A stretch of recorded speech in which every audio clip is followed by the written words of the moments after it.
চাকরির প্রতারণা মামলায় আপাতত স্বস্তি পেলেন কেন্দ্রীয় মন্ত্রী অমিত শাহের ডেপুটি মিনিস্টার।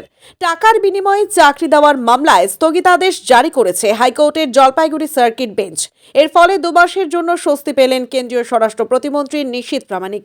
2019 সালে দিনহাটা থানায় টাকার বিনিময়ে চাকরি দেওয়ার অভিযোগ ছিল নিশীথের বিরুদ্ধে। ভারতীয় দণ্ডবিধির 420 এবং 406 ধারায় নিশীথ প্রামাণিকের বিরুদ্ধে মামলা দায়ের করা হয়েছিল, যদিও আজ পর্যন্ত পুলিশ এই মামলার চার্জশিট দিতে পারেনি। এজন্য বুধবার কলকাতা হাইকোর্টের জলপাইগুড়ি সার্কিট বেঞ্চ এই মামলার স্থগিতাদেশ দেয়। হাইকোর্টের সিঙ্গেল বেঞ্চের বিচারপতি বিভাস রঞ্জন দে স্থগিতাদেশ জারি করেছেন। এই মামলা থেকে নিশীথ প্রামাণিককে রেহাই দিতে আবেদন জানানো হলে বিচারপতি নিশীথের বিরুদ্ধে ওঠা মামলায় 8 সপ্তাহের জন্য স্থগিতাদেশ জারি করেছেন।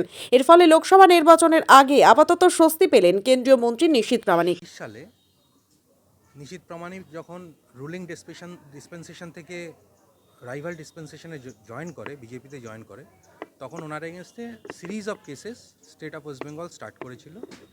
তার মধ্যে একটি কেস, সবগুলো কেসেই উনি প্রোটেক্টেড আছেন। একটি কেস 2019-এর 420-406-এর কেস আমরা আজকে হাইকোর্টে কোয়াশিং অ্যাপ্লিকেশন ফাইল করেছিলাম জাস্টিস বিভাস রঞ্জন দের কোর্টে।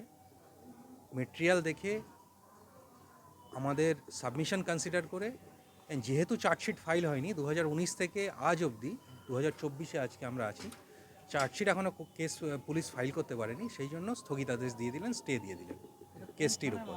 এটা দিনহাটা থানার কেস। ম্যাটারে একজন অ্যালিগেশন করেছিলেন that he has taken money to provide a job, but subsequently he could not provide a job, and that is the reason FIR was started. সেই কেসে আজ অবধি পুলিশ চার্জশিট ফাইল করতে পারেনি ফ্রম 2019।